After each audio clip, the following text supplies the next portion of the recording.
Bueno, pues vamos a comenzar con esta conferencia. En primer lugar, darle la bienvenida a este Salón de los Caballeros 24 del Palacio de la Madraza, Centro de Cultura Contemporánea. La conferencia de hoy culmina, o con ella terminamos, un ciclo de conferencias que hemos venido realizando durante el mes de febrero para conmemorar el 11 de febrero, que es el Día Internacional de la Mujer y la Niña en la Ciencia.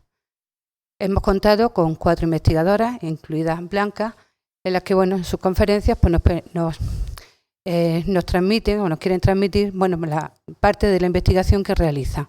Y bueno, de alguna forma, pues que todos reconozcamos y veamos la buena investigación que se hace en nuestra universidad y la buena investigación que hacen nuestras investigadoras. Como les decía, culminamos este ciclo de conferencias, en este caso denominada nanotecnología, jugando con átomos. Blanca es profesora titular del Departamento de Física Atómica, Molecular y Nuclear. Se licenció en Ciencias Físicas por la Universidad de Granada en 1999 y obtuvo el doctorado con premio extraordinario en 2006 en el Departamento de Física Teórica de la Materia Condensada de la Universidad Autónoma de Madrid. Desde el inicio de su carrera científica, su investigación se ha centrado en la aplicación de herramientas de simulación al estudio de las propiedades de los materiales a escala atómica.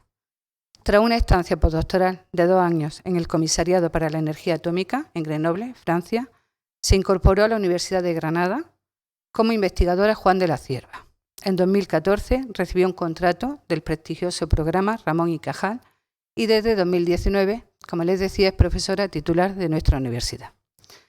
Su investigación se centra en el estudio de las propiedades electrónicas y de transporte de materiales uni- y bidimensionales realistas, es decir, en presencia de deformaciones, defectos o sustratos. Recientemente ha comenzado a trabajar en el proyecto IGMIDONE, modelando el daño por irradiación que sufrirían los materiales en un reactor nuclear de fusión. Su actividad investigadora se resume en más de 30 publicaciones internacionales indexadas, con un total de más de 1.600 citas.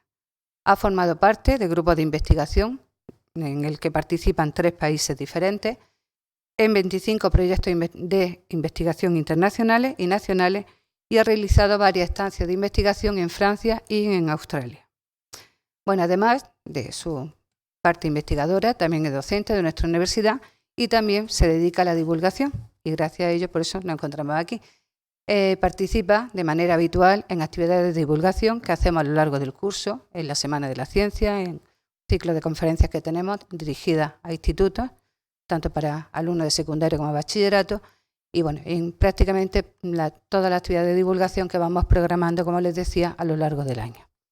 Bueno, creo que todos vamos a disfrutar bastante con la conferencia. Bueno, pues cuando quieras, y muchas gracias, Blanca, por haber aceptado nuestra invitación. ¿Vale? Muchas gracias. Creo que sí, ya. Pues me voy a levantar, que llevo mucho. Muchas gracias, Ana, a ti y a la Cátedra Emilio Herrera y a la Unidad de Cultura Científica por invitarme a dar la charla. La verdad es que es un gran honor cerrar este ciclo de Mujer y Niña en Ciencia y un gran placer. Y este año, además, es particularmente curioso porque la inauguración del ciclo corre a cargo de una compañera y amiga, colega física en la Facultad de Ciencias, Mar Bastero, que nos habló sobre la expansión del universo. Entonces empezamos el ciclo con una física teórica que nos incitó a mirar a cosas muy grandes. Galaxias, agujeros negros, yo creo que lo más grande que podemos mirar. Mientras que ahora vamos a terminar el ciclo con otra física teórica, también de la Facultad de Ciencias, pero en este caso yo os voy a intentar animar a que miréis cosas muy pequeñas. Entonces mi intención con esta charla, a ver si me hago yo con los mandos.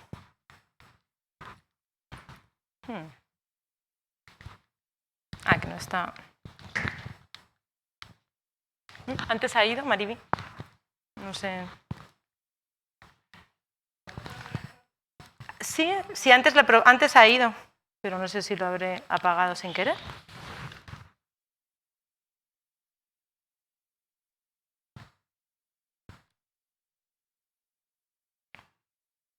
Se han acabado las pilas. Ahora ya. Vale. Bueno, pues mi intención con esta charla simplemente es, bueno, intentar dar respuesta a algunas preguntas muy básicas, ¿no?, sobre lo que es nanotecnología. Por ejemplo, ¿qué, cuánto y dónde? cuándo, cómo y para qué. Entonces ya con esto me saldría muy satisfecha si los que nunca hayáis oído hablar de nanotecnología o no tengáis una idea muy clara de qué es, pues bueno, os quedan unas nociones de qué es y qué podemos hacer con ella. Bueno, para empezar por el principio, ¿qué es nanotecnología? Si miramos en un buscador en Google y miramos qué nanotecnología, qué es lo que nos aparecen muchísimas definiciones. Una muy básica podría ser el estudio y la aplicación de cosas extremadamente pequeñas que pueden ser utilizadas en todos los campos de la ciencia.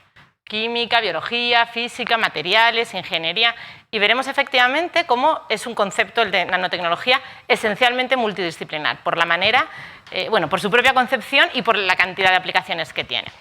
Si nos damos una definición un poquito más precisa, podríamos decir que la nanotecnología es el estudio, diseño, creación, síntesis, manipulación y aplicación de materiales, aparatos y sistemas funcionales, a través del control de la materia a la nanoescala y la explotación de fenómenos y propiedades de la materia a la nanoescala.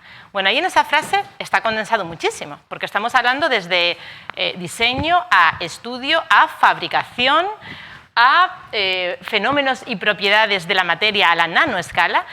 Así que ya, bueno, estoy dando algunas pinceladas de lo que va a venir a continuación. Pero ¿qué es realmente, ¿qué es realmente nano? Pues según a quien le preguntes os van a decir cosas diferentes. Si preguntamos a los ingenieros electrónicos, nano va a ser la ciencia de hacer cosas pequeñas, porque ellos trabajan en general con unas escalas bastante más grandes, ¿no? Van desde las micras, que sería como 6 órdenes de magnitud por encima de los nanómetros, al nanómetro. Los químicos dirían que es la ciencia de hacer cosas grandes, porque para ellos normalmente trabajan sintetizando átomos. Los átomos están en el orden de magnitud de los angstroms. Los angstroms son 10 elevado a menos 10 metros. Nano no lo he dicho, tendría que haber empezado por ahí seguramente. Nano viene del prefijo griego nano, que significa enano, o sea, realmente muy pequeño. Y es 10 elevado a menos 9. Es decir, ponemos un 0, ponemos una coma, ponemos 8 ceros y ponemos un 1. Todo eso es un nanómetro. Entonces, para los químicos, que se mueven en 10 elevado a menos 10, ir hacia la escala nano sería la ciencia para hacer las cosas más grandes. Para los biólogos, la nanotecnología, la nanoescala, es su escala de longitud fundamental, porque muchos de las moléculas biológicas se mueven en esa escala nanométrica. Por ejemplo, el ADN, el ácido desoxirribonucleico, del cual tanto oímos hablar, se mueve en un diámetro de unos 2 nanómetros. En cualquier caso, vemos que hay muchísimas áreas que tocan, de alguna manera, por arriba o por abajo, el concepto de nanotecnología. Bueno, ¿cuánto y dónde? ¿Qué quiero decir con esto? ¿Cuánto realmente es un nanómetro? Pues como decía, un nanómetro, 10 elevado a menos 9 metros, un montón de ceros, 8 para ser exactos después de la coma. Si lo queremos comparar en centímetros, en un centímetro tenemos 10 millones de nanómetros, ¿vale? Eso así dicho suena bastante, pero yo siempre me gusta emplear un poquito de tiempo intentando que nos demos cuenta de verdad de cuánto de pequeño es un nanómetro. Por ejemplo, en la nanoescala, ¿dónde estaríamos nosotros? Bueno, pues nosotros estaríamos justamente aquí, ¿vale? Esto es una escala logarítmica, vamos desde el ángstrom, que es lo que 10 elevado a menos 10 metros, el tamaño, diámetro aproximado de los átomos. Tenemos aquí en esta escala desde el ángstrom hasta el centímetro. Y aquí vemos, por arriba y por abajo, distintos elementos, distintas cosas, ¿no? Y con distintos tamaños. Pues tenemos desde los átomos de silicio, del orden de los ángstroms, tenemos el ADN, del orden de los nanómetros, glóbulos rojos, aquí ya estamos en las micras, ceniza, un pelo humano, hasta una hormiga que podría ser del orden de milímetros. Por abajo también tenemos virus, que pueden estar del orden entre los 10 y los 300 nanómetros, bacterias, células. Por poner un ejemplo muy claro, si esto es la Tierra, esto es un balón de fútbol y esto es una nanopartícula que saldrá después, que es el equivalente al balón de fútbol hecho con átomos de carbono, que se llama fullereno, esto, la manera de ir de uno a otro sería multiplicando o dividiendo por 10 a la 7. ¿Vale? ¿Se imagina? Es decir, la comparación entre un balón de fútbol y el tamaño de la Tierra es la misma que entre un fullereno y un balón de fútbol. O sea, intentad imaginar ya realmente en qué cosas nos movemos. Más ejemplos, que es que me parecen realmente muy interesantes. Para pasar del ADN a una bacteria, multiplicaríamos por 1000. Si multiplicamos por 1000 el tamaño de la bacteria, llegaríamos a una gota de agua. Si pasamos desde un nanotubo de carbono, que saldrá después, no sé si alguien ha oído hablar de ellos, pero van a salir mucho después, a un pelo, tendríamos que multiplicar por 100.000. Para pasar del tamaño de un pelo a una casa, también por 100.000. Y una cosa que me gusta mucho, a ver si el vídeo quiere salir, que antes ha salido muy bien. Hay una página que yo os recomiendo que se llama Escalas del Universo, Scale of Universe, donde puedes, con la barrita, puedes ir moviéndote desde 10 elevado a 0 hacia abajo hasta 10 elevado a -2, -3 y vas pasando por distintos elementos. La verdad es que es muy curioso. Aquí tenemos, por ejemplo, 10 a la -4 es el objeto más pequeño que podemos ver a simple vista. 10 a la -6, pues ya estamos en el virus más grande que podríamos tener, mitocondrias. 10 a la -7, estamos empezando a ver la compuerta de un transistor. Esto sería la escala nano, y si vamos un poquito más abajo, llegamos a los átomos, de distinto tamaño, pero más o menos en torno al Armstrong. Y ahora a mí lo que me gusta es ir para atrás. Es decir, bueno, si 10 a la -9 es irnos hacia el nanómetro, ¿qué pasa en 10 a la 9? ¿Cuál sería el equivalente? Pues 10, aquí estaríamos en torno a 10 metros, 200, o unos 100 metros, las pirámides de Egipto, 10 a la 3, 1000, tenemos el LHC en el CERN, tenemos estrellas de neutrones, tenemos ya algunos estados, 10 a la 7, todavía 2 órdenes de magnitud por debajo de los nanómetros, planetas, todavía no hemos llegado al Sol y aún no hemos llegado al nanómetro, aquí está el Sol, y todavía no hemos llegado a la escala de nanómetros. Entonces, he estado un poco de tiempo con esto, pero creo que realmente nos tenemos que dar cuenta, cuando hablamos del Sol, de los planetas, y nos imaginamos algo muy lejos, muy complicado, pues esto es lo mismo, pero hacia abajo, con todo lo que eso implica. Bueno, ¿cuándo empezó la nanotecnología? Históricamente se suele decir que este señor de aquí, que es el profesor Richard Feynman, que era un físico estadounidense que consiguió el premio Nobel en 1965 por algo que no tiene nada que ver con nanotecnología, trabajaba más bien en cosas de teoría cuántica de campos. Bueno, él tuvo una charla muy famosa en una charla de una reunión de la Sociedad Americana de Física en 1959, y él en esa charla la llamó There's plenty of room at the bottom, hay mucho espacio al fondo. Y aunque él se dedicaba a otras cosas de física, él ya decía, estoy hablando de que vamos a tener una cantidad de cosas para hacer, ¿no? en el tamaño de los átomos. Y dice, esto va a tener además un montón de aplicaciones. Dice, y estoy hablando del problema de manipular y controlar la nanoescala. Bueno, aparte del profesor Feynman, que fue eso justo en los años 60, que fue la primera persona que se atrevió a hablar de forma pública de la manipulación de átomos y moléculas y del gran potencial que había en eso, que en aquel momento nadie, es que ni nos lo planteábamos, poder llegar a mover átomos, que veremos que podemos. Unos cuantos años más tarde, el profesor Taniguchi acuñó por primera vez el término de nanotecnología, porque estuvo haciendo unos dispositivos de tamaño nanométrico. Entonces, para referirse a esos dispositivos que había conseguido realizar él por primera vez en esa escala, habló de nanotecnología. Y lo que ha producido el cambio esencial, ¿no? en la nanotecnología, tal como lo entendemos ahora, fue la fabricación en 1981 en IBM del microscopio de efecto túnel, del cual hablaremos luego, porque realmente es lo que nos permite tener el control de la materia a escala nanométrica que tenemos hoy en día. Entonces uno podría pensar, bueno, pues la nanotecnología entonces de los años 60, ¿no? Pues no.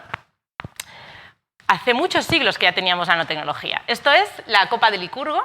Esto es una copa romana del siglo IV después de Cristo. Y en esta copa, dependiendo de si la iluminas por fuera o la iluminas por dentro, se puede ver o verde o se puede ver roja. Y esto es así porque, bueno, la copa está recubierta por dentro y por fuera con distintas aleaciones de oro. Pero no es oro normal, porque el oro normal que tenemos, cuando lo miramos, es un color dorado, ¿no? Es un color así más bien amarillo. Pero ese es el oro macroscópico, el oro que vemos nosotros, que podemos ver con el ojo. Una de las cosas muy interesantes que pasa a la nanoescala es que empiezan a aparecer unos fenómenos diferentes, porque hay una física diferente de la que estamos acostumbrados nosotros. Uno de esos fenómenos es que las cosas dependen del tamaño de las partículas. No como aquí. Aquí da igual si tengo una pulsera o si tengo un pendiente, si es de oro lo voy a ver igual. Pero no en la nanoescala. Aquí lo que le pasa es que el tamaño de las nanopartículas en las distintas aleaciones que están recubriendo esa copa, por dentro o por fuera, ese tamaño determina de qué color es la luz que se va a absorber o reflejar. Va a absorber o reflejar luz en distintas longitudes de onda, en función del tamaño de esas partículas con las que está recubierta la copa. Y por eso, como las partículas tienen un tamaño por dentro y otro tamaño por fuera, según cómo la ilumines, se ve de una manera o se ve de otra. ¿Sabían los romanos que eso era nanotecnología? No, pero consiguieron hacerlo. Pero no solo los romanos. También en las vidrieras de las catedrales también pasa lo mismo, muchas de ellas, si las miramos desde dentro o desde fuera, y eso también es producto de nanotecnología, que yo intuyo que lo que llamaban alquimia, de aquella manera, que veían que a veces cambiaban o pensaban que estaban cambiando de forma sustancial una materia, porque cambiaban las propiedades, pues a lo mejor lo que pasaba es que en algunos casos estaban consiguiendo llegar a algún tipo de partícula, de nanoproducto hecho a partir de ahí. Entonces, como decía, este cambio de color es algo inherente, es una propiedad cuántica, ya adelanto, de la física cuántica que encontramos en la escala nanométrica. Entonces, por ejemplo, aquí lo que tenemos es una disolución del mismo material, es exactamente el mismo material, y lo único que cambia es que se han fabricado nanopartículas, es decir, partículas de ese material, pero hechas con diámetros diferentes, y eso hace que esas nanopartículas, cada grupo de ellas va a absorber luz en longitudes de onda diferentes. Entonces, con el mismo material estamos teniendo, como veis, colores completamente diferentes. Entonces, esto es muy interesante porque con el mismo material, jugando con los tamaños, por ejemplo, podemos controlar las propiedades de los materiales que tengamos. En este caso el color, pero podríamos, como veremos, controlar otras cosas. Entonces, esto es algo que es muy importante porque nos está abriendo un campo de posibilidades espectacular, ¿no? Como os podéis imaginar. ¿Cómo conseguimos esto? Bueno, lo que he adelantado ya antes es que cuando estamos trabajando a escala nanométrica, lo que hace en parte que sea tan interesante es que aparecen fenómenos físicos diferentes, fenómenos físicos inherentes a esa escala. Y es porque allí las leyes que gobiernan no son las leyes a las que estamos acostumbrados nosotros, que serían lo que llamamos los físicos la física clásica, son leyes de la física cuántica. Y allí las cosas funcionan, algunas cosas funcionan de forma un poco diferente. Mi amiga Mar, que empezó el ciclo, decía que solo iba a poner una ecuación, dos ecuaciones. Yo voy a poner solo una, que es esta, que es la ecuación de Schrödinger, que todos los físicos que trabajamos con ella conocemos y nos pasamos la vida intentando resolver. Entonces, el señor Schrödinger es un señor al cual le tenemos mucho cariño y yo tuve la suerte hace poco pues, de ir a verlo y poder tener ahí la ecuación en vivo. El concepto de nano, de todas maneras, que nos parece algo como muy artificial, algo creado por el humano, la cuántica, en realidad es algo que está en la naturaleza. De hecho, muchos sistemas biológicos tienen efectos cuánticos y, como he dicho, la nanoescala es la escala natural de la biología. Y muchas veces el trabajo de los científicos se inspira en elementos biológicos para poder hacer el nuestro. En este caso, por ejemplo, estaban fabricando nanoporos. Nanoporos es simplemente un poro muy pequeño que nos puede servir pues, como sensor para detectar proteínas, para detectar muchas cosas. Entonces, el problema que tenían estos investigadores en este caso es que se les atascaban las proteínas cuando fabricaban su nanoporo. Y lo que vieron es que las antenas de una mariposa estaban recubiertas con un tipo de nanoaceite, podríamos decir, o de nanocompuesto que permitía, de alguna manera, engrasar, como si dijéramos, y hacer que ese nanoporo y hacer que esas proteínas que se les atascaban, pues ya no se les atascaran. Entonces, realmente, no pensemos que la nanoescala o la nanotecnología es algo muy artificial, porque realmente es todo lo contrario. Bueno, ¿cuándo la usamos? Bueno, pues ya la estamos usando, ejemplos, luego pondré más, pero para ir abriendo boca, la usamos en medicina, en biosensores, en detección precoz de enfermedades como Alzheimer, en tratamiento, pues, por ejemplo, de cánceres, para poder administrar medicamentos justo a las células malas en vez de a todas. Por supuesto, tiene muchísimas aplicaciones en electrónica, ¿no? en energía para células solares, para almacenamiento de hidrógeno, en cosas de informática como chips de ordenadores, en memorias, pantallas flexibles y muchísimas aplicaciones en materiales, para tejidos inteligentes, para material deportivo. Luego, si me da tiempo, según como vayamos, os pondré algunos ejemplos más concretos. Voy a empezar, creo que es esencial decir, bueno, ya sabemos lo que es nanotecnología, sabemos en qué tamaño nos movemos, sabemos dónde existe, pero ¿cómo? ¿Cómo podemos hacer esta nanotecnología? ¿Cómo podemos manipular estos átomos, como decía Feynman? Veis que pongo aquí un como 1, luego habrá un como 2. Empezamos por el como 1. Hay dos maneras esenciales de hacer nanotecnología, que es lo que se llama de arriba abajo, top-down, o de abajo arriba. ¿Qué quiere decir esto? Pues de arriba abajo es parto de un material, digamos, en estado macroscópico, ¿no? Pues como el oro que decía antes, algo que podemos ver a simple vista con los ojos, y lo voy reduciendo, haciéndolo cada vez más pequeño, hasta que ya puedo construir algo justo en la escala que necesito. O al revés, parto de algo pequeñito, por ejemplo, un montón de átomos, y los voy uniendo de manera correcta hasta al final acabar teniendo conjuntos de materiales o de sistemas moleculares que ya estarían en la escala que me interesa. Pero claro, para hacer esto, ¿cómo lo hago? ¿Cómo toco átomos? Para empezar, ¿cómo veo átomos? Porque no los vemos, ¿no? O sea, realmente el ojo humano, he dicho, que lo más que podemos ver a simple vista es del orden de 0,1 milímetros. ¿Cómo podemos llegar a 10 elevado a menos 9 metros?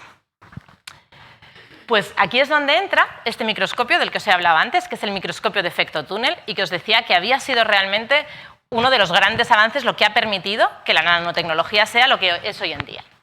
Bueno, entonces, los microscopios tradicionales, pues más o menos nos permiten ver hasta 1500 veces más. En los años 30 ya había algunos microscopios que permitían ver a escala nano, pero con muy poca precisión realmente, y desde luego no nos permitían para nada manipular. Entonces, como digo, fue en el año 81 cuando se fabricó el microscopio de efecto túnel, y 5 años después se fabricó un microscopio de fuerzas atómicas. Y como veréis, estos microscopios realmente han revolucionado este mundo. Bueno, a los inventores del premio Nobel, del microscopio de efecto túnel, les dieron el premio Nobel en 1986 por fabricarlo. Este microscopio, que se llama de efecto túnel, pues tengo que explicar un poco en qué consiste, qué quiere decir eso del efecto túnel. ¿Metemos a los electrones por un túnel o qué? Bueno, pues a ver, para explicar lo que es el efecto túnel es muy intuitivo y muy fácil de entender. Clásicamente, imaginad que estamos aquí y aquí hay una montaña, una barrera, y aquí hay un valle, con lo cual, si en principio, si esto no existiera, sabemos que si tiramos una pelota, la pelota querría ir desde aquí hasta aquí, ¿no? Normal. ¿Qué pasa? Si hay una barrera, a no ser que le demos a la pelota suficiente energía para pasar la barrera y llegar al otro lado, eso no va a pasar nunca. Si yo empujo poco la pelota se me va a quedar aquí. Es imposible, clásicamente, es imposible que mi pelota llegue de aquí a aquí si no le doy suficiente energía. Pero como he dicho, esto es clásicamente. Clásicamente es como los físicos hablamos del mundo, de las leyes que rigen el mundo macroscópico, el mundo en el que vivimos. Como digo, ¿veis? Necesitaríamos meter mucha energía para poder pasar la pelota al otro lado. ¿Qué pasa cuánticamente? Que es el mundo en el que nos movemos, cuando somos átomos y electrones. Pues cuánticamente, la cuántica básicamente es una teoría donde lo que cuenta es la probabilidad. En el sentido de que no podemos decir con certeza dónde va a estar un electrón, pero podemos hablar de una probabilidad. Hay una probabilidad de que un electrón esté en un sitio. Entonces, en este caso, lo más probable, como en el caso clásico, es que el electrón se quede aquí. Pero hay una probabilidad, no nula, como decimos los físicos, hay una probabilidad distinta de 0 de que efectivamente el electrón consiga pasar al otro lado. Poco, pero existe. Y eso, cuando un electrón hace eso y pasa, contra todo pronóstico, podríamos decir, pasa de un sitio a otro a través de una barrera, algo que clásicamente en nuestro mundo sería imposible, a eso le llamamos efecto túnel. Decimos que los electrones tunelean a través de esa barrera. Bueno, pues en ese efecto está basado el microscopio de efecto túnel. Esto, si tenéis más curiosidad, esto lo he sacado de un divulgador de YouTube que se llama el Minuto de Física, y la verdad es que en un minuto te explica las cosas muy claras y la verdad es que está muy bien. Bueno, sobre el microscopio de efecto túnel, ¿en qué consiste eso? Bueno, pues básicamente, como veis aquí en esta simulación, yo lo que hago es que coloco una punta, la punta de mi microscopio. Imaginad que esto es la superficie o el material que yo quiero estudiar. Entonces, lo que hago es que yo voy colocando esta punta sobre cada uno de los átomos, o más o menos sobre la superficie, voy barriendo, ¿vale? Como se ve aquí. Voy barriendo. Y lo que voy haciendo es que voy aplicando un pequeño voltaje, le doy energía a los electrones para que los electrones puedan saltar o bien desde la punta hacia el material o al revés. Entonces yo, como sí que conozco más o menos el material y sé cuáles son las ecuaciones, sé cuál es la física que está gobernando eso, yo puedo deducir, a partir de los electrones que saltan, la energía de los electrones, una serie de cosas, yo obtengo información y puedo traducir esa información en unas fotos, si queréis, de los átomos. Entonces, esto parece un poco extraño, pero la realidad, ya lo veréis, es que podemos sacar fotos, podemos tener imágenes de átomos. No los estamos viendo de verdad, estamos, como digo, interpretando una información que nos llega. Pero veréis cómo realmente, al final, lo que nos aparecen son unas fotos. Bueno, esto es para aquellos a los que les gusta el cacharreo. Esto sería una de las puntas del STM. En realidad, aquí esto sirve para enganchar esto de aquí, que es un disco donde se colocaría el material.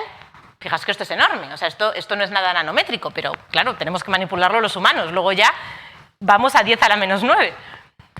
Esto de aquí es la punta y esto es un ejemplo de, bueno, una punta que se puede usar. Estos son 60 nanómetros, se pueden hacer puntas aún más afiladas. Idealmente lo que nos gustaría, para tener la mayor resolución posible, sería tener aquí unos poquitos átomos. Y se consigue. De hecho, se consigue puntas en las que lo que tienes al final es una molécula de CO, de monóxido de carbono. Y con eso se consigue una resolución impresionante. Esto sería un tamaño enorme, o sea, un tamaño normal de lo que sería un microscopio de efecto túnel, para que os hagáis una idea.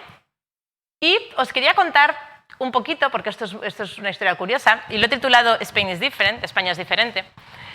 Esto lo he sacado también de un canal de divulgación de YouTube, que seguro que muchos conocéis, que se llama Quantum Fracture.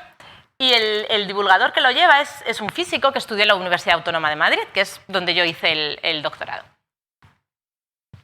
Entonces, España, y en concreto esta Universidad Autónoma de Madrid, somos muy fuertes en microscopía electrónica, microscopía de efecto túnel, en el microscopio de fuerzas atómicas. Tenemos grupos muy, muy potentes a nivel mundial. Y eso es una cosa asombrosa, no asombrosa porque los españoles no seamos fuertes, que lo somos en muchísimos campos, sino porque empezamos a ser fuertes en esto en un momento en el que había muy poca inversión en ciencia y muy poca inversión en investigación en aquella época. Y en España, tradicionalmente, en materia condensada, había muchos físicos teóricos, porque entre otras cosas era muy difícil conseguir dinero para montar experimentos, que siempre ha sido más caro. Entonces, ¿cómo es posible que en España seamos tan potentes a ese nivel? Bueno, pues la historia es que es divertida, porque lo que pasó es que, como pasa en tantas cosas de la vida, las relaciones humanas al final lo son todo o casi todo. Entonces, una de estas dos personas a las que le dieron el premio Nobel por inventarse el microscopio, se hizo amigo de un español que trabajaba allí. Y entonces este lo convenció, yo creo que a base de cervezas, lo convenció, por lo que me ha contado, para que llevaran un microscopio a Madrid. Y dijeron, pues venga, entonces ellos estaban en Suiza, estaban en IBM, y entonces ahí que se fueron 3 o 4 físicos de Madrid a Suiza, a Zúrich creo que estaban, pues a coger el STM, el microscopio, y a meterlo en el maletero del coche y a llevárselo en coche hasta Madrid. Estaban el del premio Nobel y 3 físicos más. Pero claro, el STM STM son las siglas en inglés, ¿no?, del microscopio. Es un cacharro muy grande. Entonces había que desmontarlo. Entonces, pues nada, empezaron a desmontar cosas y ya está, y lo metieron al maletero. Entonces, lo cuentan, si podéis ver el vídeo, miradlo porque es muy gracioso. Creo que se quedaron dormidos, pues porque habían tenido una comida copiosa, se quedaron dormidos, se salieron de la carretera, en fin, creo que fue un poco una odisea. Pero al final, lo más curioso es que cuando estaban pasando la frontera, esto fue en los años 80. Entonces, en aquella época, pasar la frontera entre España y Francia con un coche cargado de cosas sospechosas, pues no era tan fácil como puede ser hoy en día. Entonces, efectivamente, los paró la Guardia Civil. Y entonces tuvieron que explicarles que en realidad lo que tenían en el maletero no era ninguna bomba, no era ninguna cosa terrorista ni nada, era un microscopio para ver átomos. Lo que la Guardia Civil se creyó o no se creyó, pues no lo sé, pero la realidad es que el microscopio llegó a Madrid, lo montaron y gracias a eso es uno de los departamentos, uno de los laboratorios más fuertes a nivel mundial en este tipo de cosas. De hecho, es así como se llama la historia del YouTube, ¿no? Cómo el microscopio más potente del mundo acabó en España. Bueno, este es el otro microscopio del que os hablaba, que también nos permite un montón de resolución. En este caso, en vez de medir, como en el otro, la corriente electrónica, el número, si queréis, la cantidad de electrones que van desde la punta a la muestra, en este caso lo que hace el microscopio es que va oscilando y en función de la altura, ¿no?, va pasando y las oscilaciones van cambiando. Entonces, podemos también relacionar la amplitud de esas oscilaciones con lo que estamos viendo. Entonces podemos sacar muchas imágenes de lo que llamamos corrugación, ¿no? Lo que sería el relieve a escala atómica. Y esto de aquí, que no sé si sale... Bueno, esto sería una simulación. Yo hago este tipo de cosas. Y es simplemente para que veáis. Aquí estoy simulando una punta, una superficie, y entonces vemos cómo se están creando unos enlaces entre los átomos. Y como veis, pues al final uno de los átomos, por ejemplo, es capturado por la muestra. Entonces aquí decimos, por ejemplo, que la punta se ha estropeado un poquito y que la muestra se ha contaminado. Se ha contaminado porque ha cogido átomos que no deberían estar ahí, que los ha cogido de la punta.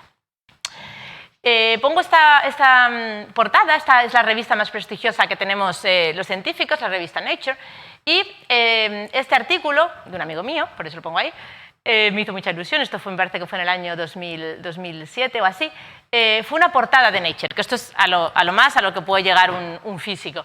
Y fue un trabajo muy bonito entre experimentales y teóricos, porque fueron capaces con unos de estos microscopios no solo ver un átomo, sino identificar y decir, eso es silicio, eso es carbono, eso es rodio. Y eso es asombroso, realmente, ¿no? Que solamente con esa información hacer un trabajo tan fino que podamos identificar la naturaleza de la especie química. Entonces, ¿qué tipo de cosas podemos ver? Podemos ver estos nanotubos de carbono. Fijaos, esto sería un ejemplo, ¿no? De lo que podemos ver con el STM. Las cosas brillantes serían los enlaces entre los átomos. Las cosas oscuras son pues, los huequecitos estos de aquí. Un nanotubo de carbono... Bueno, lo voy a contar después porque viene ahora. Este dibujo, que me parece también muy bonito, son átomos de silicio sobre una superficie y se ve perfectamente los puntos brillantes, que son los átomos de silicio. Y se ve perfectamente que en algunos sitios debería haber un átomo y no está. Y eso es porque hay un defecto, hay un átomo que falta. Entonces, pues es una de las cosas que estos microscopios nos permiten ver los defectos que hay e identificarlos. Bueno, este señor... se llama Don Eigler, ese señor trabajaba en IBM y en el año 1989 fue la primera persona del mundo capaz de mover átomos. Cuenta la leyenda, no sé si es verdad, que estaban a punto de echarlo porque él estaba empeñado en hacer una cosa y no lo conseguía y entonces en IBM estaban a punto de despedirlo, pero en 1989 consiguió mover un átomo y dos meses después escribió, utilizando 35 átomos de xenón, consiguió escribir la palabra IBM, con átomos. O sea, cogió el microscopio y con ese microscopio no tocamos los átomos, como hemos dicho, pero sí que establecemos algún tipo de interacción entre ellos, hay fuerzas. Entonces, con esas fuerzas podemos ir empujando los átomos poco a poco y podemos llevarlos donde queramos. Y ahora vuelvo al principio de mi charla. ¿Se imaginan? Esto estábamos hablando que es como si estuviéramos en el Sol, pero al revés, pero en pequeño. Y al Sol lo vemos. Esto no se ve. A mí me resulta asombroso. Todavía, 20 años después desde que empecé, me sigue pareciendo asombroso que podamos hacer esto. Me parece muchísimo más difícil que llegar a la Luna, muchísimo más, pero bueno, reconozco que es una cosa que me parece asombrosa. Entonces, este es Don Eigler con su perro neón.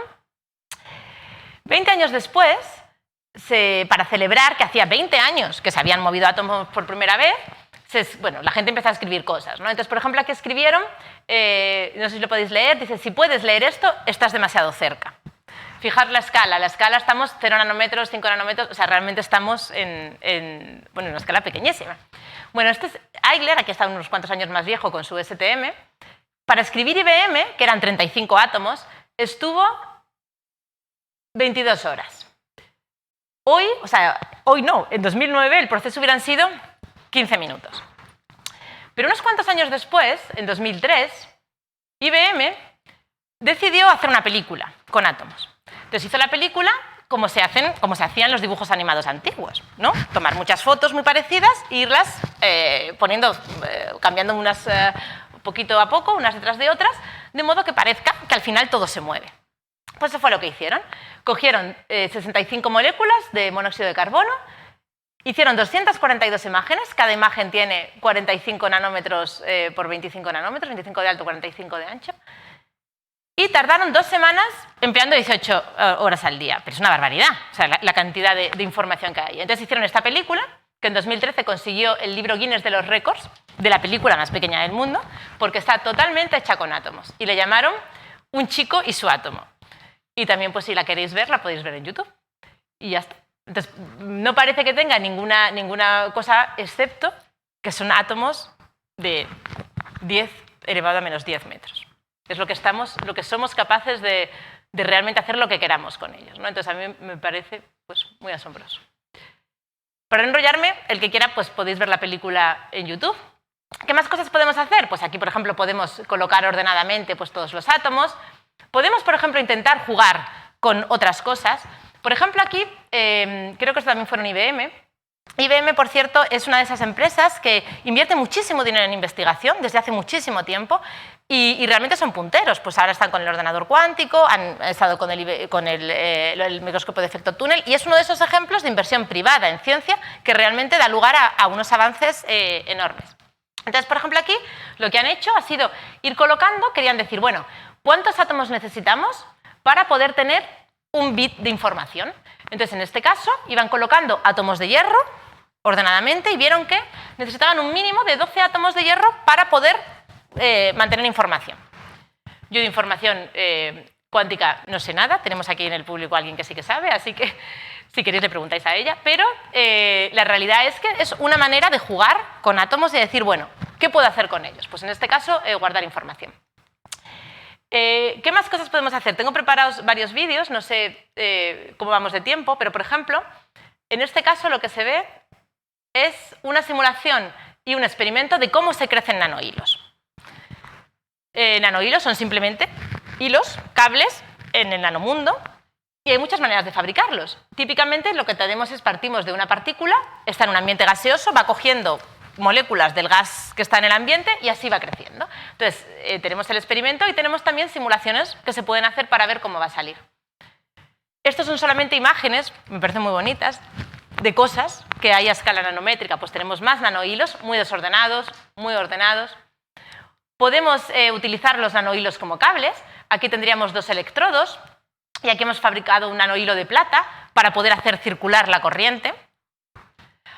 Y cuando hablamos de los nanomateriales, por supuesto tenemos que hablar del grafeno, que es el nanomaterial del que seguramente muchos habréis oído hablar. El grafeno se creía que no podía existir porque es un material que se considera puramente bidimensional. Básicamente son átomos de carbono que están colocados en una red hexagonal, es como si fuera una red de gallinero, son hexágonos en un plano y en cada uno de los vértices de los hexágonos se coloca un átomo. Pero claro, eso se extiende hasta centímetros, se puede fabricar, pero al ser plano, o sea, solamente es una capa de átomos, es decir, el espesor es monoatómico, no hay ningún material más delgado en el universo, es imposible. Bueno, pues eso se pensaba que no podía existir, hasta que en 2004 unos investigadores de Manchester lo encontraron. La manera de encontrarlo también fue muy curiosa, ellos les dieron el Nobel por esto en 2010, pero antes les habían dado el Ig Nobel por hacer levitar una rana utilizando campos magnéticos, y es que en sus ratos libres, los viernes por la tarde, no querían mandar a los estudiantes a casa, pero claro, tampoco los querían poner ahí a trabajar en cosas serias. Y entonces los viernes por la tarde tenían en el laboratorio pues como la hora de hacer pruebas raras. Y entonces alguien dijo, a ver, eso de los átomos, del grafeno, todos tenemos grafeno en casa, porque grafeno básicamente es, como he dicho, una capa de átomos de espesor monoatómico, pero en realidad el grafito, que son las puntas de los lápices, el grafito son muchas capas de grafeno que están unidas entre sí.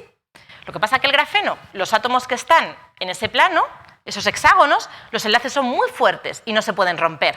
Mientras que cuando escribo con un lápiz, lo que estoy haciendo es romper, separar esas capas de grafeno que están unidas entre sí, pero por unas fuerzas muy débiles. Entonces, al escribir con un lápiz, voy rompiendo esas fuerzas y lo que voy haciendo es dejar capas de grafeno sobre el papel. Entonces eso lo sabíamos todos, pero decíamos, bueno, una cosa es dejar muchas capas de grafeno y otra es conseguir una única capa de grafeno, de espesor, una capa de átomos. Entonces pensaban que no era posible, pero ese viernes por la tarde dijeron, bueno, vamos a probar. Cogieron un trozo de papel, escribieron con un lápiz, cogieron papel de celo, lo pegaron sobre eso que habían escrito así y tiraron y arrancaron unas cuantas capas de grafeno. Claro, capas de grafito en realidad. Pero ese proceso lo repitieron varias veces. Muchas veces, hasta que al final se encontraron con algo que dijeron, uy, esto ya podría empezar a ser monoatómico. Obviamente no lo ves a simple vista, pero hay técnicas para poder deducir y para poder comprobar técnicas experimentales que efectivamente solamente tienes una única capa. Y así fue como se hizo el primer grafeno, un viernes por la tarde, porque no quería mandar a los chicos al pub. Unos 6 años más tarde les dieron el Premio Nobel de Física a los dos investigadores. El título del discurso que hicieron es Materiales en Flatland, materiales en el mundo llano, por así decir, en el mundo plano.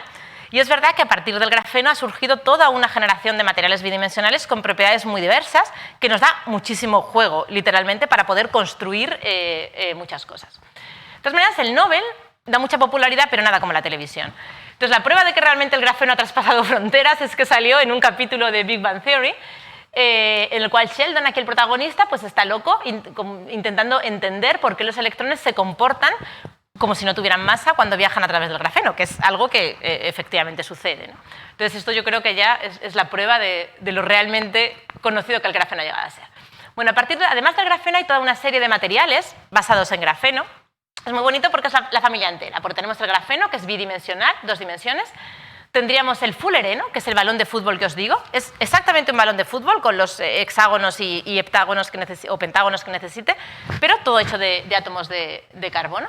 Esto es lo que sería la dimensión 0, por así decirlo, de lo pequeñito que es. Tenemos los nanotubos, que es simplemente una capa de grafeno enrollada para hacer un tubo hueco. Eso sería una dimensión, porque aquí prácticamente es espesor muy pequeñito de un nanómetro así, pero aquí podría llegar a ser de varias micras. Luego tendríamos el grafito, que sería tridimensional, ¿no? Que es lo que hemos dicho que son varias capas de grafeno.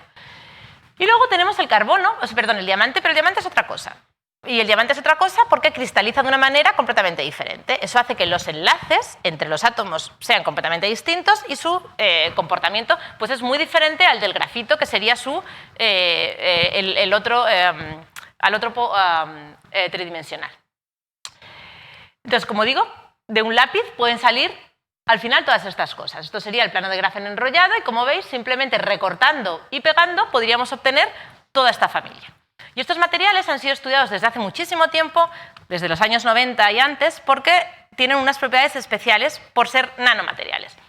Como estamos celebrando La mujer y la niña en ciencia, tengo que poner aquí a Mildred Dresselhaus, que es la que conocen como la reina de carbono, porque ella hizo unos grandes, realmente gran parte de su investigación se ha centrado durante décadas en este tipo de materiales, ¿no? Y bueno, aquí tengo unas imágenes de nanotubos. Estos son nanotubos enrollados múltiples, unos de otros, imágenes que están hechas también con el STM.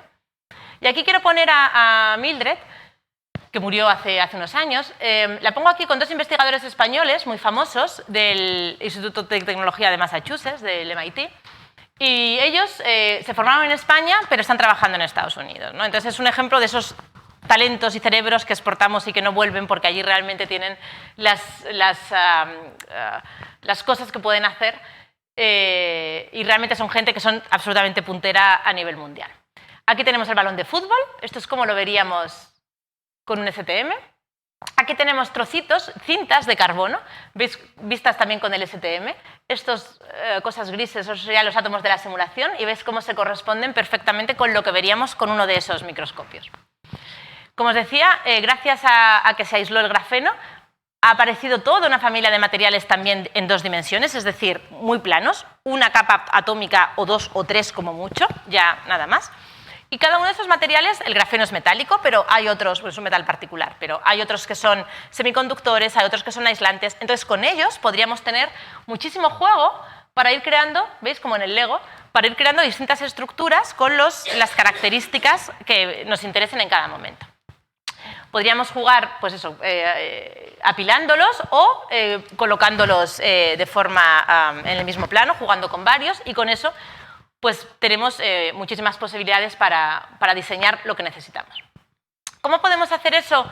Parte 2, porque os he hablado de experimentos, pero también hay muchos teóricos que estamos trabajando en la nanoscala. Entonces sí que os quiero dar algunas pinceladas. Esta transparencia se la he robado aquí a mi amiga y colega Rosario González, que me gustó mucho, hablando también otra vez del señor Feynman, hablándonos de las simulaciones de física con ordenadores en una época en la que realmente eso era impensable, pues hoy los necesitamos, o sea, son esenciales para nuestro trabajo. Entonces, para simular todo esto necesitamos simular propiedades cuánticas, y el problema es que eso requiere muchísimo esfuerzo computacional. ¿Vale? Entonces, bueno, simplemente por los que tengáis curiosidad, hay básicamente dos maneras de simular estas cosas. Una que es muy costosa computacionalmente, pero tiene un gran poder predictivo, porque realmente es como coger la ecuación de Schrödinger de que hablábamos antes, lo que nos describe nuestro sistema y intentar resolverlo con muy pocas aproximaciones, y otras en las que también tenemos átomos, pero en vez de resolver las ecuaciones de la física cuántica para ellos, como sería muy costoso computacionalmente, porque son sistemas muy grandes, lo que hacemos es sacar información del experimento o de estas otras técnicas más precisas y con eso podemos meterlas en nuestras simulaciones. Esto es un ordenador, el Mare Nostrum, que está en Barcelona.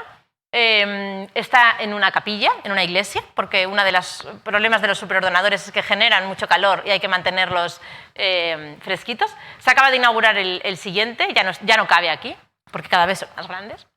Y aquí en Granada pues tenemos también unos superordenadores que la verdad es que están muy bien. También más premios Nobel, tanto para los que diseñaron estas primeras técnicas de simulación en la nanoescala tan precisas, como para los que diseñaron otras técnicas de simulación que combinan las más precisas con las menos costosas, ¿no?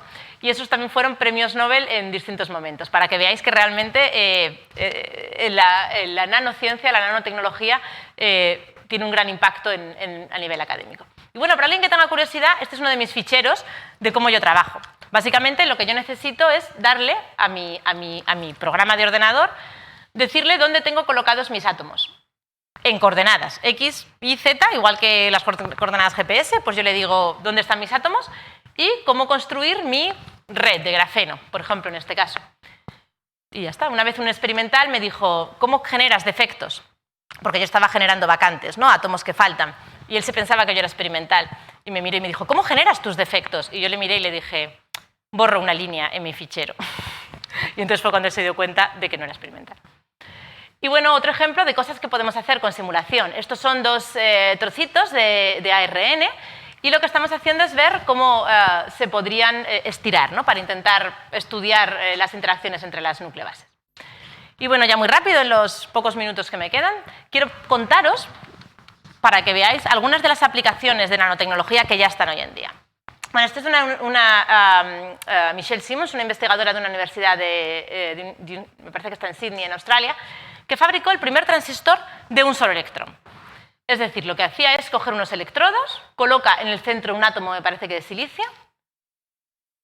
Efectivamente, aquí tiene, pues esto es lo que se ve también con el STM. Aquí tenemos un único átomo, estas son las distancias, como veis unos pocos nanómetros, y hace circular un electrón individual de aquí a aquí y de ahí a ahí. Un electrón. Podemos utilizar también los nanotubos, de los que os hablaba antes, para pesar átomos. Como son muy rígidos, aunque los átomos pesan muy poquito, los nanotubos también están en esa misma escala. Se hablan entre sí, por así decirlo, están en el mismo tamaño. Entonces, podemos dejar caer átomos y podemos medir las oscilaciones de esos nanotubos y esas oscilaciones podemos asociarlas con la masa de los átomos que estamos dejando caer sobre ellos. Es decir, es una balanza de ultra precisión en la escala nanométrica. Podemos utilizar nanotubos como antena.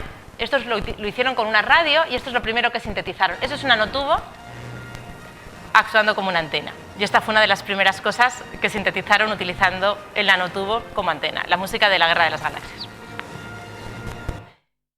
¿Para qué cosas? Pues como decía antes, en nanoelectrónica, en energía solar, grafeno flexible. Este es uno de los dos investigadores españoles que salía antes, que está trabajando muchísimo en aplicaciones de grafeno en nanoelectrónica, para baterías. En medicina son unas aplicaciones, la verdad, muy bonitas.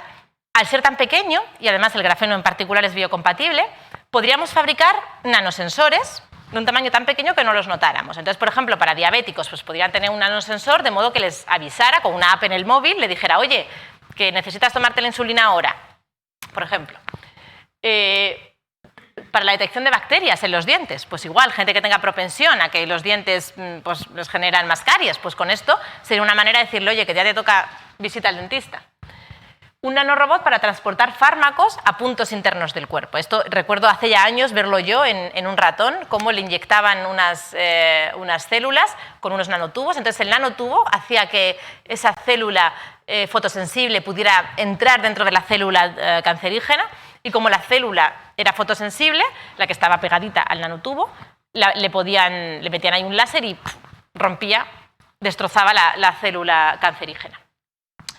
Eso me encanta, porque son unas lentillas para gente que tiene glaucoma, que tiene la presión del ojo ocular muy alta. Me encanta porque yo soy una de ellas. Entonces, con esto no necesitaríamos estar echándonos siempre unas gotas todos los días a la hora de cenar, sino que simplemente detectaríamos, oye, hoy te toca echarte gotas, hoy no, porque constantemente estaría midiéndonos nuestras constantes.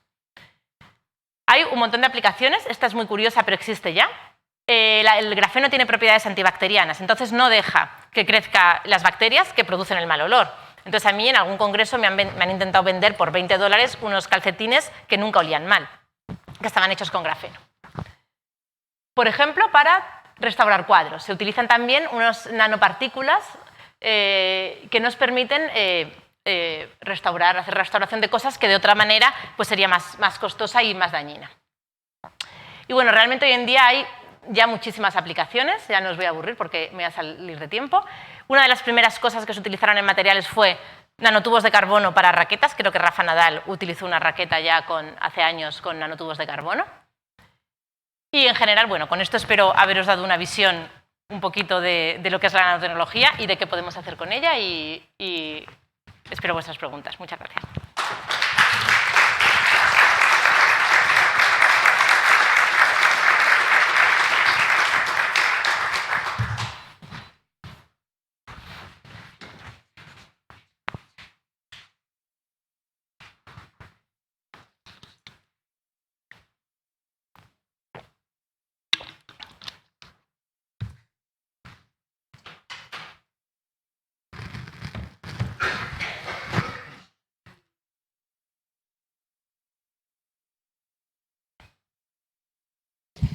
Bueno, pues si tienen alguna pregunta, sugerencia, cuestión, curiosidad.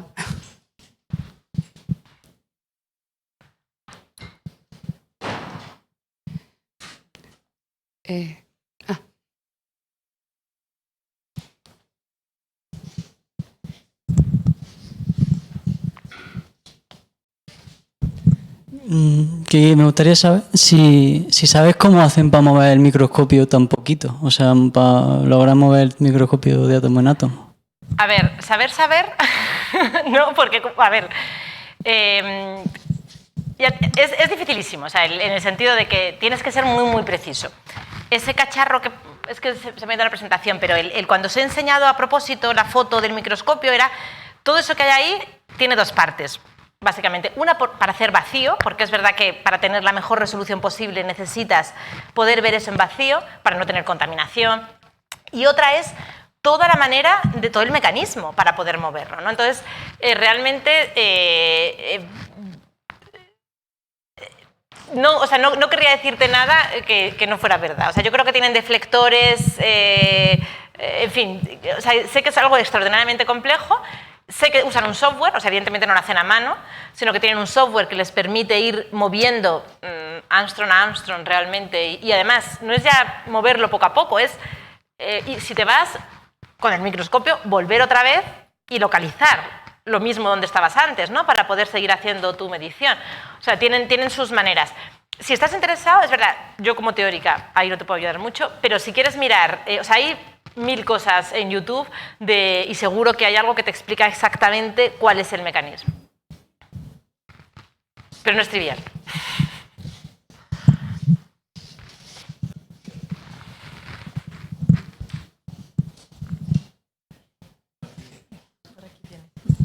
Que no necesito micrófono, pero bueno. Tienes buena voz.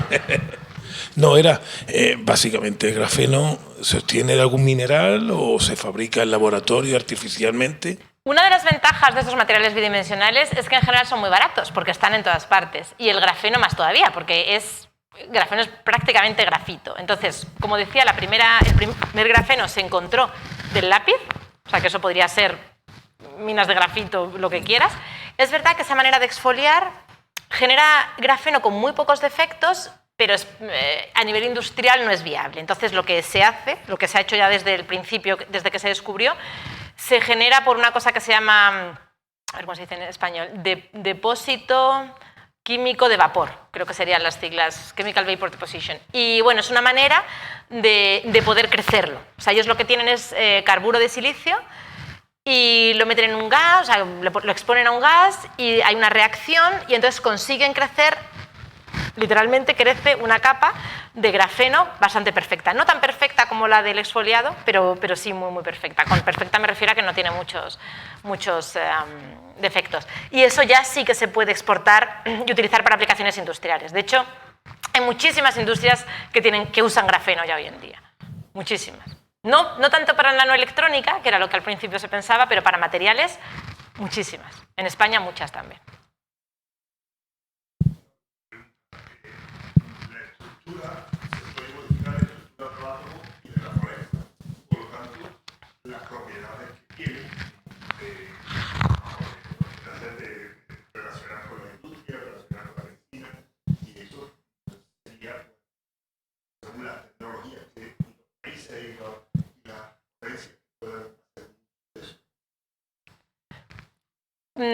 ¿Por dónde vas? ¿Por el peligro que pueda tener o por...? Por el uso que se le pueda dar a eso.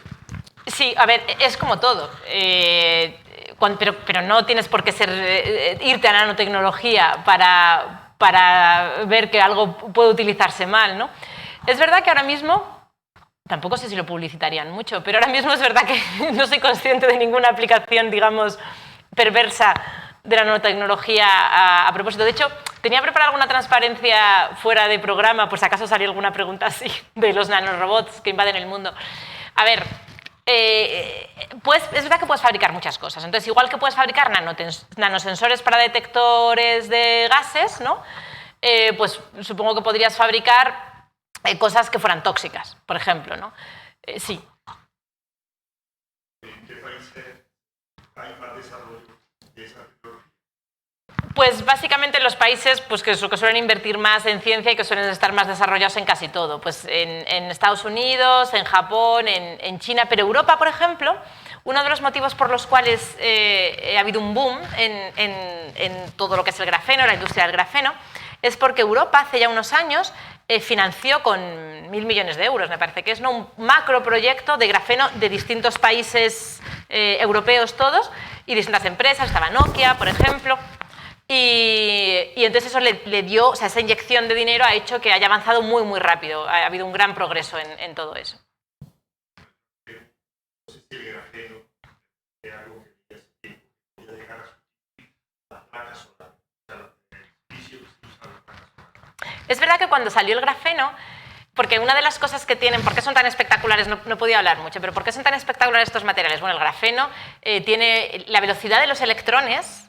A lo largo del grafeno es una velocidad brutal, o sea, es órdenes de magnitud más alta que el silicio.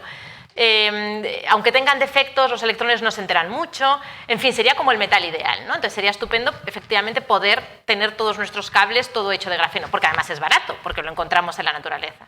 ¿Qué problema tiene? Que el silicio es lo que se llama un semiconductor.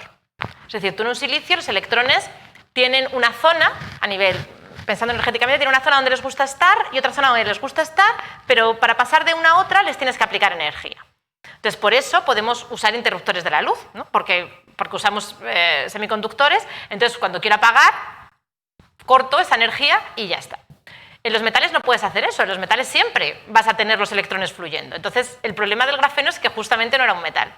Entonces, es verdad que al principio se pensó que iba a sustituir al silicio, luego se vio que no.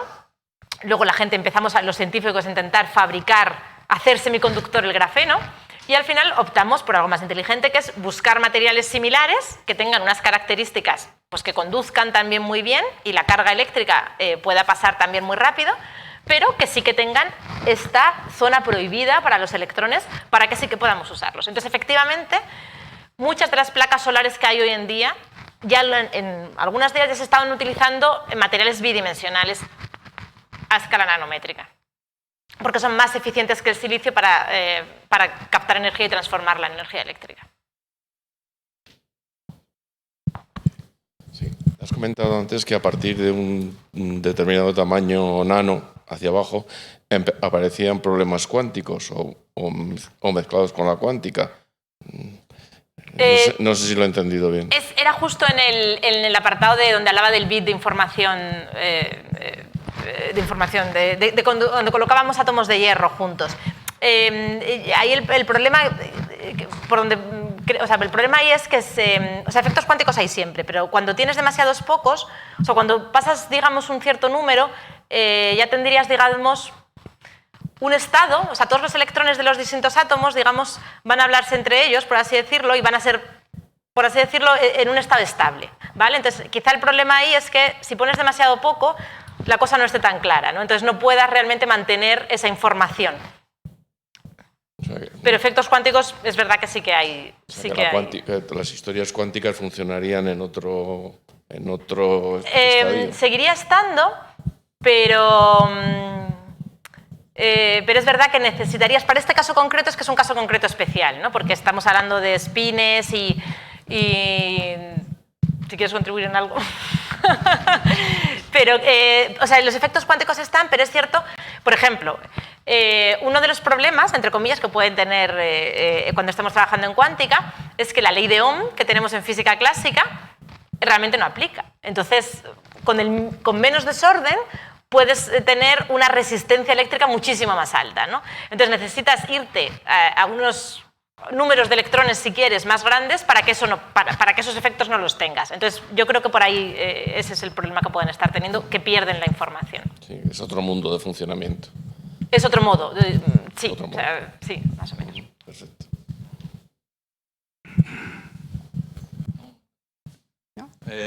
Primero, es muy bonita la conferencia que ha dado. Creo que se cuadra muy bien dentro del ciclo de la mujer y la niña en la ciencia. Y bueno, y hay un gran futuro para las mujeres en la ciencia, evidentemente. Ya lo hay.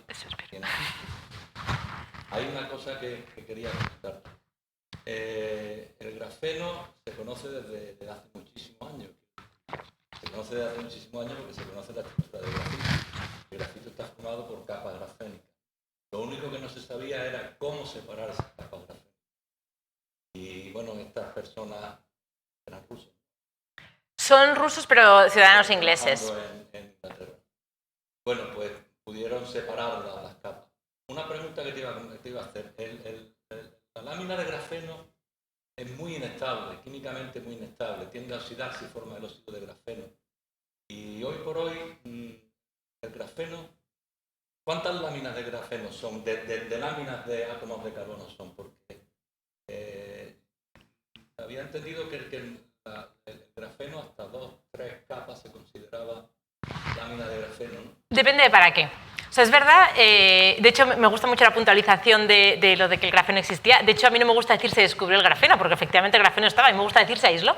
De hecho, como anécdota, conocíamos una persona que tenía muchísimos artículos de investigación sobre grafeno antes de que se aislara, y entonces todos pensábamos que eso nunca iba a servir para nada, hasta que se aisló, y entonces esa persona de pronto tuvo muchísima repercusión y muchísimo impacto en su trabajo. Entonces, contestando a tu pregunta, depende para lo que lo quieras. Para muchas aplicaciones, efectivamente es muchísimo más fácil quedarte con 2, 3, 4 capas de grafeno. No va a tener las propiedades tan estupendas que tiene a muchos niveles, no las va a tener, pero va a seguir siendo muchísimo mejor que otros materiales. Entonces, para muchas propiedades te puedes quedar con 3, 4 capas, que es mucho más fácil de conseguir.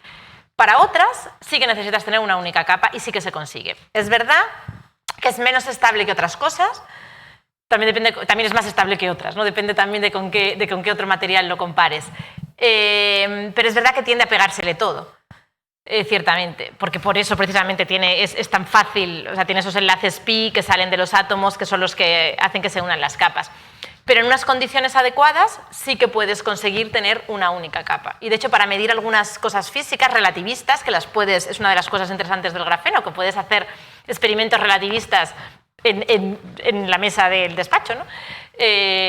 Por cómo se comportan los electrones. Eso es lo que volvía loco a Sheldon. Para eso necesitas una única capa. Sí, pero entiendo lo que te decía, el grafeno es tan inestable que se oxida. Pero lo puedes tener en vacío. Sí. Lo puedes tener en... El óxido de grafito, como le llaman.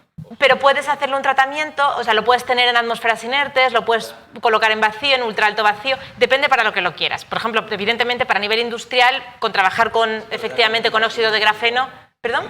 Que complica su uso, el uso de una sola lámina. Claro, de hecho yo creo que el grafeno, a ver, empezó como un boom de va a sustituir todo y luego pues vimos realmente los problemas que tenía, ¿no? Entonces yo creo que lo bueno de que tiene el grafeno es que, sobre todo, ha dado lugar a que se empiece a investigar en materiales bidimensionales, muchos de ellos más estables, muchos de ellos que sí que tienen este carácter semiconductor que permite poderlo usar como interruptores. Entonces, el grafeno en sí yo creo que valdrá para otras cosas que no era lo que se pensaba cuando se aisló por primera vez. Creo yo, precisamente porque es verdad que es muy difícil tenerlo fuera necesita una atmósfera bastante inerte.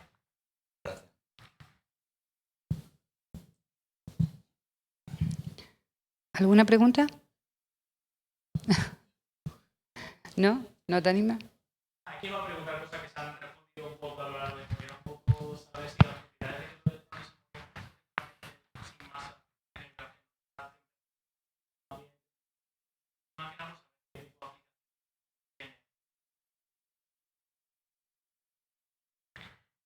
Pues yo creo recordar que a temperatura ambiente o muy cerca. Lo que pasa es que la verdad es que paradójicamente hacía mucho que no investigo en grafeno, aunque empecé hace mucho tiempo, pero yo creo que hay propiedades que las tienes que ver a temperatura cero, desde luego, pero la conductancia, yo creo que eso sí que se han medido transistores de grafeno, no con las movilidades teóricas que se esperan a temperatura cero, pero a temperatura ambiente se han fabricado transistores con grafeno seguro.